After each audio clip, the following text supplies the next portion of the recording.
Oi, gente, tudo bom?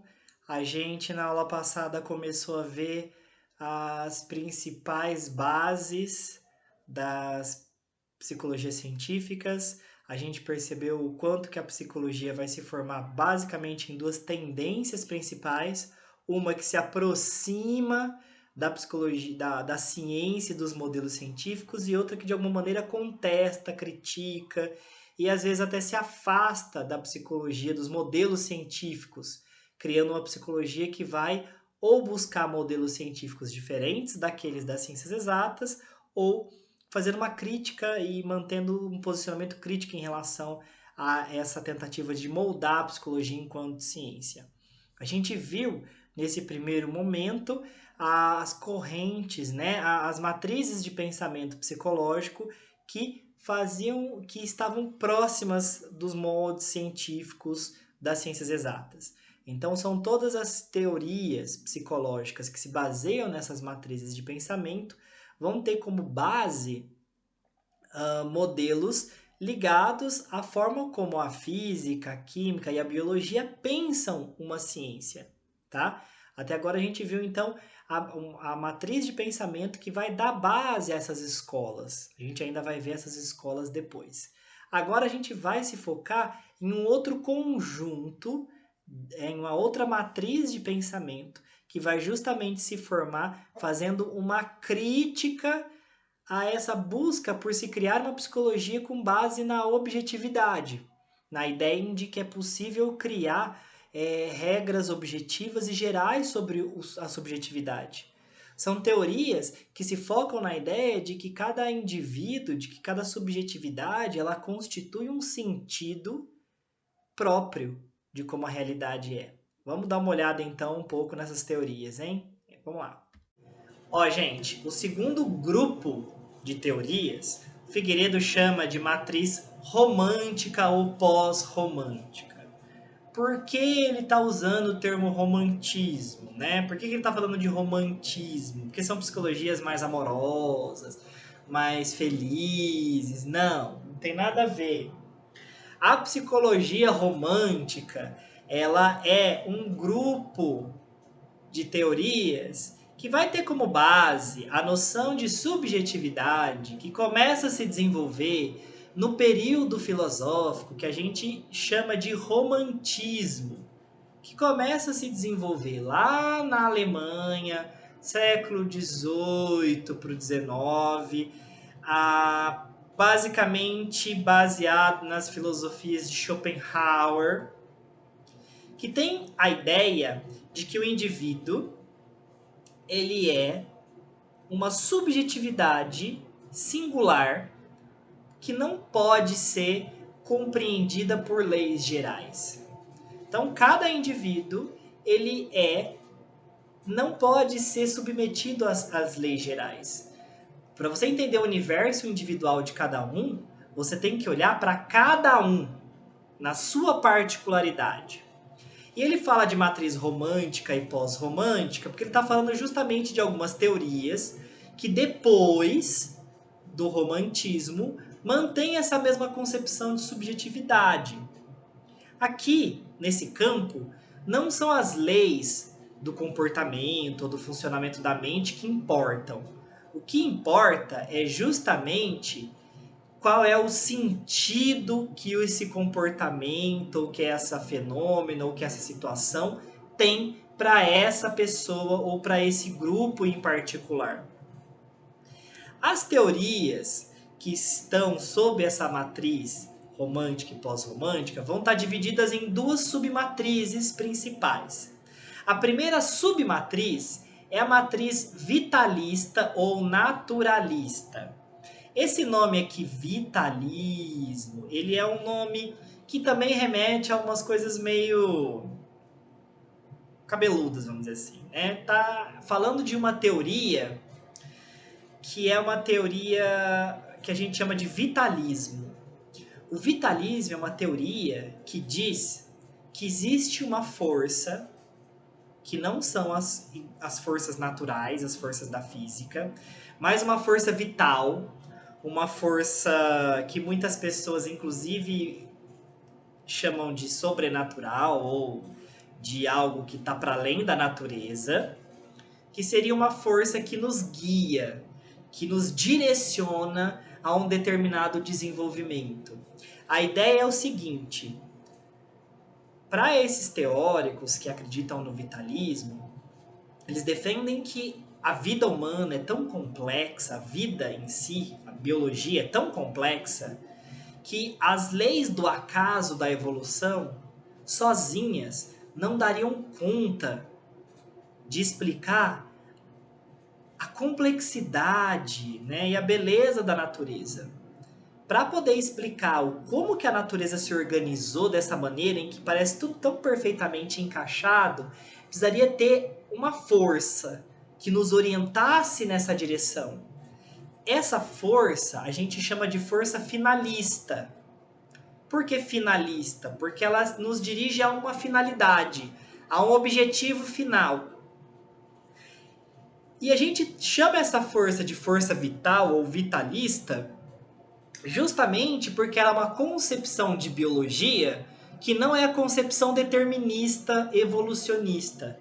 É uma concepção diferente que não tem base científica, tá? Tô querendo garantir isso para vocês. Não tem base científica, porém, que foi uma teoria que se desenvolveu, inclusive, na biologia durante muito tempo, que ganhou muito espaço dentro da filosofia, dentro da biologia e também dentro da psicologia, e ainda tem um espaço lá dentro.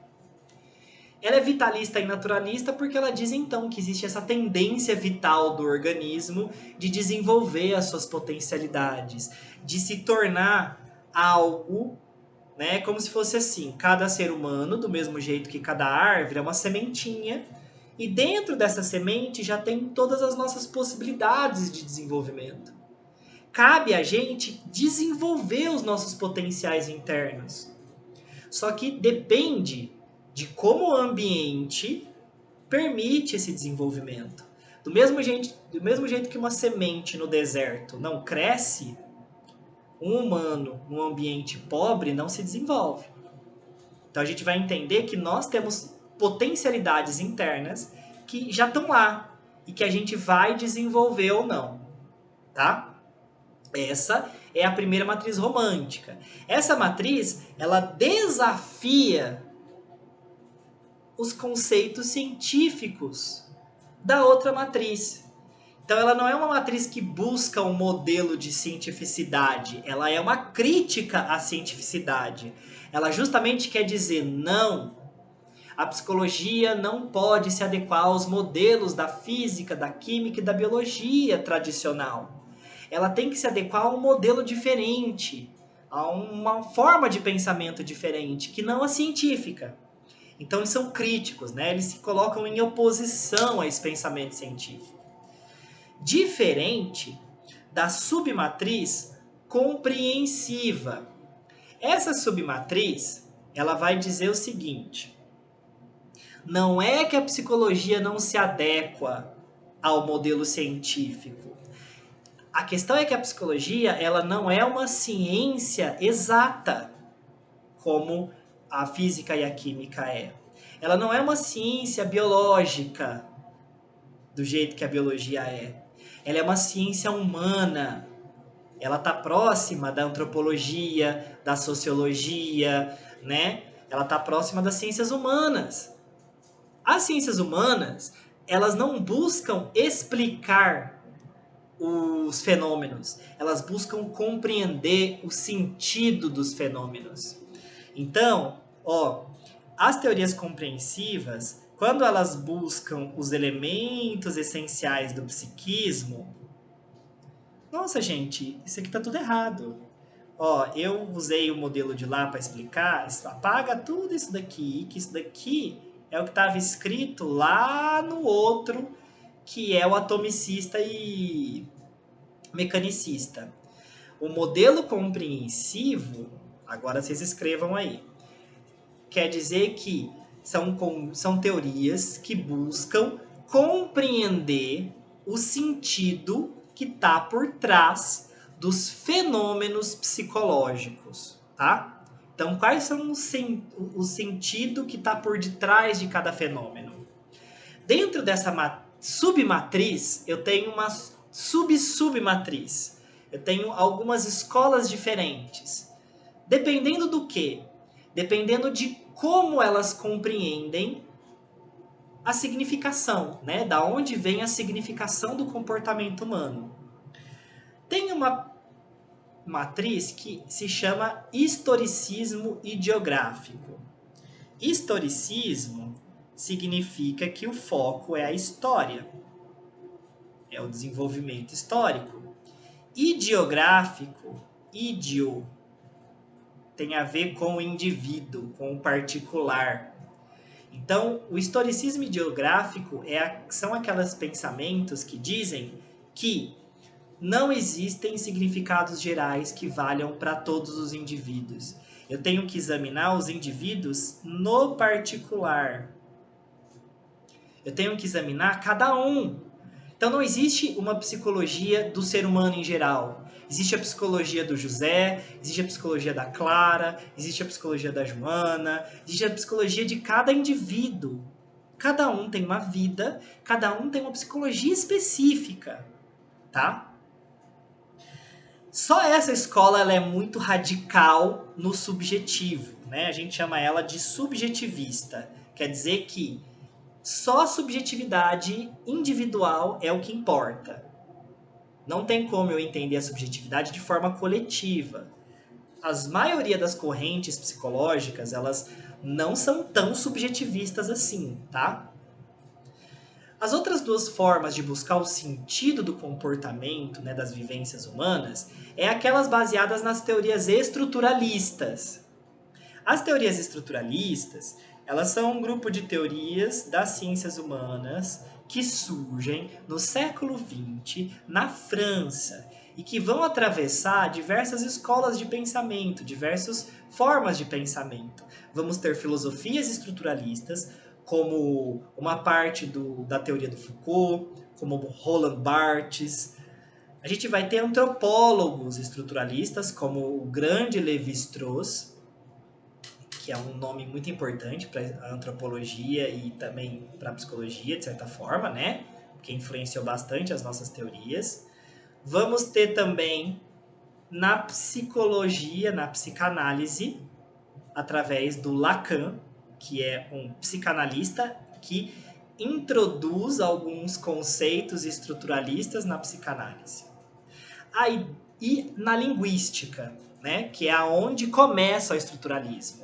É justamente a ideia de que a linguagem, que é a estrutura básica das relações humanas, ela tem uma estrutura que determina os sentidos psicológicos. Então a ideia é que existe uma estrutura, né? Cadê onde eu tô minha canetinha aqui? Tô ao contrário. A ideia é que existe uma estrutura linguística que está por debaixo e que determina os sentidos das nossas vivências psicológicas.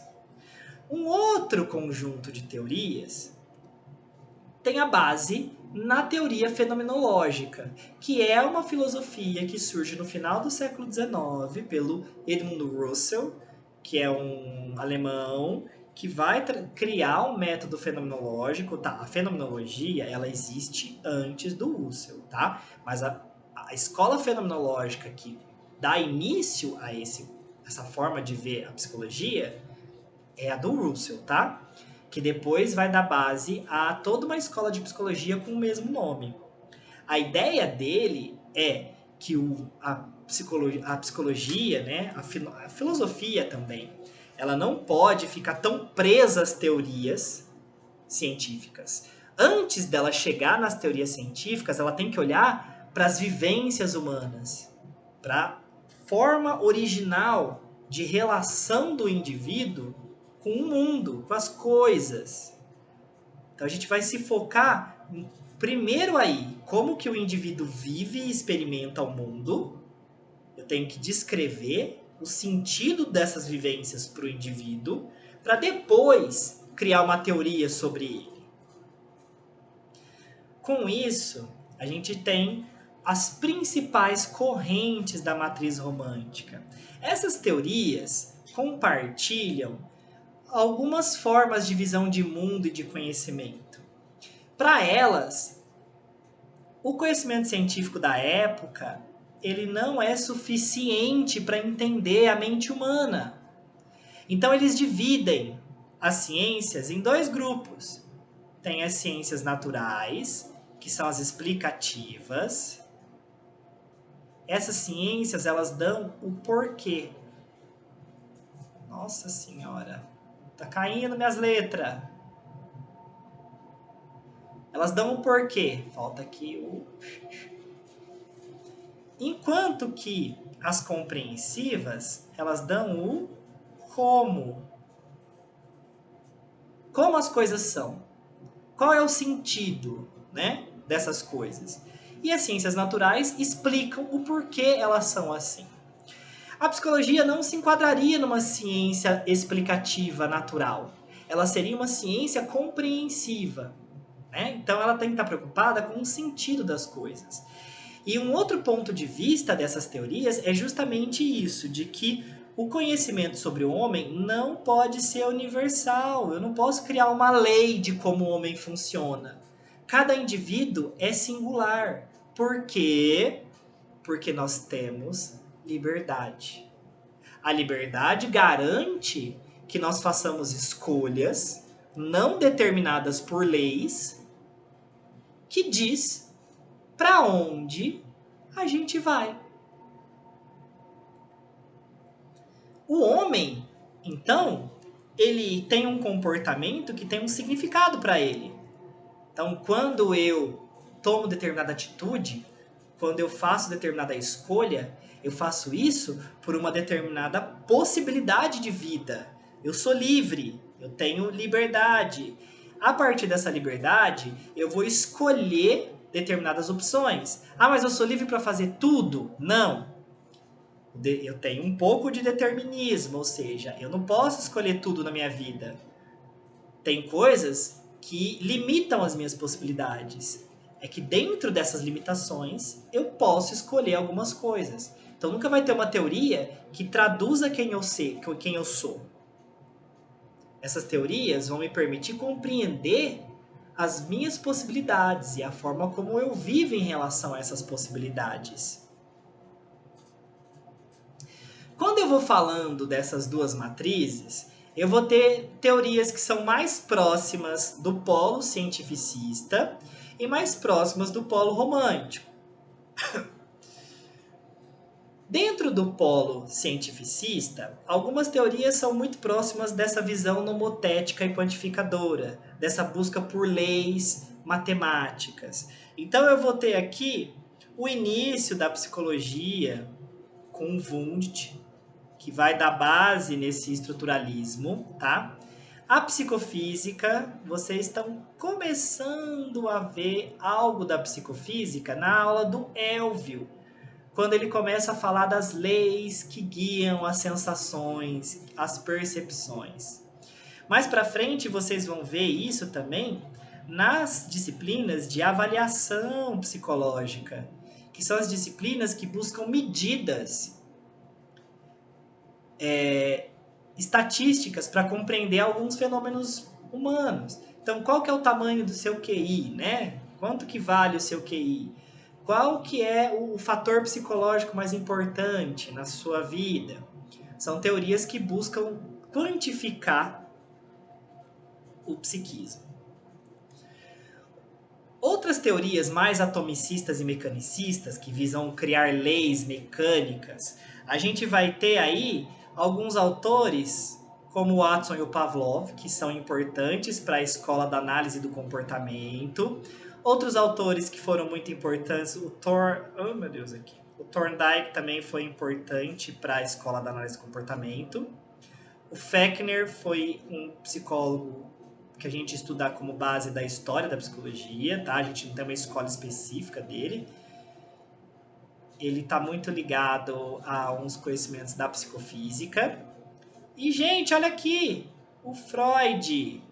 O primeiro Freud, um Freud da época lá de 1900 e pouco, é um Freud que também é meio mecanicista. A gente vai entender por quê quando a gente for falar da psicanálise, tá? Não agora. E temos ainda aqui as teorias funcionalistas. Aí a gente tem as principais teorias mais influentes hoje. A teoria do Freud, ela é basicamente funcionalista, né? A psicologia do Skinner, a psicologia evolucionista, que é uma psicologia baseada na teoria da evolução, e todas as teorias que são cognitivistas. A terapia cognitivo-comportamental, a teoria do Piaget, tudo isso tem uma base funcionalista. Ah, mas o Freud está aqui e o Freud está aqui também? Sim. Os autores, as teorias, podem andar por essas matrizes. A gente vai perceber, inclusive, que a psicanálise freudiana ela é muito funcionalista. Mas a psicanálise contemporânea, ela já virou mais romântica e pós-romântica. Ela sai dessa matriz tão cientificista. Agora, quais são os principais autores e escolas das matrizes românticas e pós-românticas? Dentro da matriz vitalista e naturalista, a gente vai ter aqui a escola do humanismo, tá? Que aí a gente tem os nomes do Maslow e do Rogers como os principais. A escola transpessoal, que é uma escola meio polêmica da psicologia, já que eu chamo ela, brincando, depois a gente vai falar disso, de psicologia da bordinha. É tipo, se a psicologia mais científica é aquela mais do centro, e as que vão se afastando do modelo científico, a transpessoal ela tá na bordinha dessa minha terra plana da psicologia. Ela tá quase caindo, né? Quase deixando de ser psicologia e se tornando algo místico, né? Misticismo, alguma coisa assim. Temos também a teoria analítica do Jung, por causa do conceito de individuação. Vocês vão ver isso só lá quando vocês forem ver Jung, tá? E o Reich, que é alguém também que sai da psicanálise e que tem uma terceira fase dele, que é muito vitalista. A gente não vai falar de Reich, acho que durante o curso, mas todo mundo, assim, tiver interesse, alguma coisinha, dá pra eu dar uma aulinha de Reich, uma hora aí perdida por aí. Dentro da teoria estruturalismo, a gente tem basicamente Lacan, né, a psicanálise lacaniana, e dentro das escolas da fenomenologia, tem a psicologia fenomenológica existencial e a Gestalt terapia, que é uma terapia baseada na psicologia da Gestalt, tá? Aí do historicismo ideográfico, a gente tem alguns modelos de pesquisa dentro desse tipo de matriz, como a pesquisa biográfica, onde você vai pesquisar os sentidos da história daquele indivíduo em particular, mas não uma escola das grandes, assim, bem estabelecidas. Isso aqui é mais um mapa para vocês se situarem dentro das principais escolas. Pessoal, deu então para entender esses dois grandes grupos, né? O que eu quero que vocês guardem, não precisa guardar todos os detalhes. No primeiro ponto, a gente tem um grupo de teorias que vão buscar, que vão ter como direção principal a busca de um conhecimento científico, né? Que vão ter isso como modelo de pensamento, um modelo de ciência mais próximo das ciências exatas, seja química, física, química ou biologia. E um outro grupo que critica o primeiro, tá? E diz que a psicologia não pode ser um modelo científico como eles pretendem. Ou ela tem que se adequar a um modelo científico das ciências humanas, ou ela tem que criticar qualquer modelo de ciência, ou ela tem que se afastar desse modelo de alguma maneira. Ela tem que criar um modelo próprio de pensamento. Isso fez com que cada matriz tivesse formas diferentes de pensar o que é ciência, o que é metodologia de ciência, qual é a visão de mundo, qual é a visão de homem. E isso fez com que se criassem diferentes matrizes, que nem vocês podem ver então aqui nesse gráfico ilustrativo. Cada matriz, né, Aqui tem 5 bolinhas, tá? Mas é só exemplificando. Cada matriz vai ter uma outra série de pensamentos separadas, criando uma diversidade de pensamento. Qual é a consequência disso? Primeiro, cada corrente, então, vai desenvolver conceitos específicos. Conceitos que vão estar baseados nessas matrizes. Então, a psicanálise, eu gosto de pegar porque é a mais simples para eu tratar. Ela está dentro de uma base biologicista. Ela está dentro de uma matriz funcionalista. Então, ela vai justamente buscar conceitos que vão estar relacionados com a evolução. E se você estudar Freud a fundo, você vai ver que ele faz inúmeras referências a Darwin, aos processos evolutivos e ao impacto dos processos evolutivos à evolução da mente humana. Então, a partir dessa tendência, né, dessa raiz da teórica, eu vou desenvolver um conceito diferente. Dentro de cada corrente, então eu vou ter uma visão do que é o objeto e de como abordar esse objeto. Ou seja, qual é a metodologia de pesquisa. Então, ó, lembra que toda teoria científica ela tem um objeto, uma base teórica e uma metodologia? Como as matrizes são diferentes, cada escola de pensamento vai desenvolver um conceito específico, vai desenvolver um objeto específico e uma metodologia específica de acesso a esse objeto. Nisso, essas diferentes metodologias vão corresponder a cada visão de mundo diferente. Se eu tenho uma visão mecanicista de mundo, eu vou criar uma metodologia mecanicista.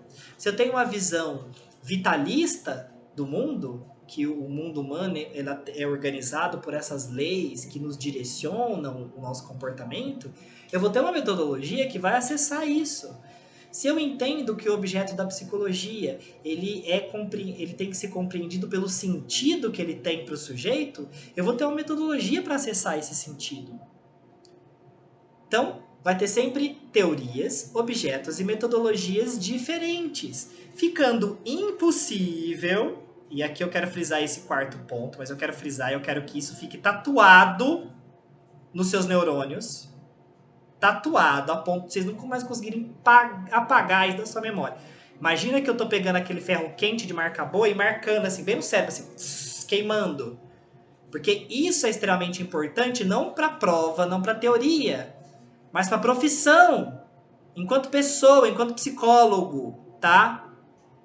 É impossível, por decisão clínica, que vocês usem técnicas que são de abordagens diferentes.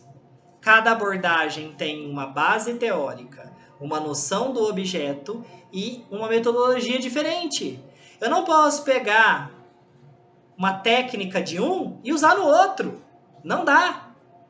Então eu não posso ser um psicanalista que usa técnicas da análise do comportamento. Não dá. Porque o meu objeto não é o da análise do comportamento. A minha compreensão de mundo não é a da análise do comportamento. Então toda vez que vocês veem psicólogos que dizem que usam teorias diversas, foge. Só isso que eu tenho para dizer. Então, é uma opinião minha, pode ter outras pessoas que têm outras opiniões, eu tenho psicólogos que defendem as possibilidades de articulação com outras teorias. Eu acredito que algumas teorias conseguem articular visões diferentes. Por exemplo, você tem um conjunto de teorias que são as teorias da terceira onda da análise do comportamento. Essas teorias, elas não são análise do comportamento puras. Algumas são mais puras, outras têm componentes da psicologia cognitiva. Pode ter essa mistura?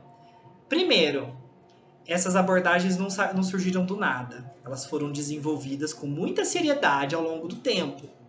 Tá? Segundo, não são teorias de matrizes muito diferentes. Elas compartilham matrizes semelhantes de pensamento. Então elas podem se dialogar umas com as outras. Pode ser que algumas formas de visão do mundo sejam importantes para as várias correntes psicológicas, por exemplo. A teoria humanista foi uma das teorias que fez com que todos os psicólogos começassem a prestar atenção na importância do acolhimento, na importância da aceitação do paciente tal como ele é, como forma de melhorar o processo psicológico. Mas isso não quer dizer que quando eu sou psicanalista e faço isso, que eu esteja sendo humanista também. Não é.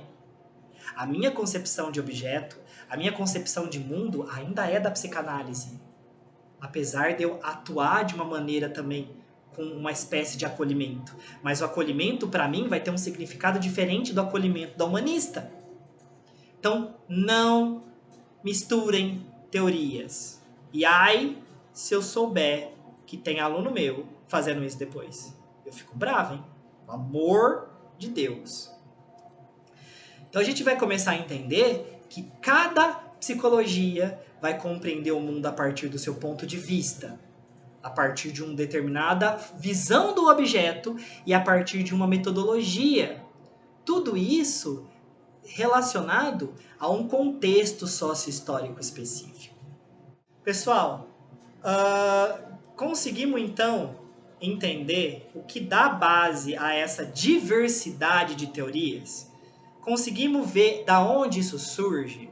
Cada teoria vai ter como base uma matriz de pensamento diferente, uma forma diferente de ver o mundo, de ver o homem e de ver as possibilidades de tirar um conhecimento desse homem, de estudar esse homem. Então esses pontos de vista garantem correntes psicológicas diferentes, que vão estruturar um objeto diferente, um pressuposto teórico diferente e uma metodologia diferente. Escapou. Pensando nisso, na próxima aula a gente vai fazer um pupurri, né, um apanhadinho básico, um cardápio das principais teorias que existem. Não é para vocês se focarem em entender basicamente cada teoria, tá? Aquilo é mais um vídeo degustação, onde vocês vão conhecer um pouco essas diferentes teorias, verificar essa diversidade, mas a gente vai ter aulas específicas para algumas dessas teorias. Então não se foca para anotar tudo que está nessa aula. Veja essa aula com o espírito livre, tá? Sem ficar preocupado com anotações, sem ficar preocupado com as coisas. Inclusive, eu não vou ficar exigindo que vocês façam anotações, exercícios em cima disso. Tudo bem? Então, até a próxima aula. Tchau, tchau.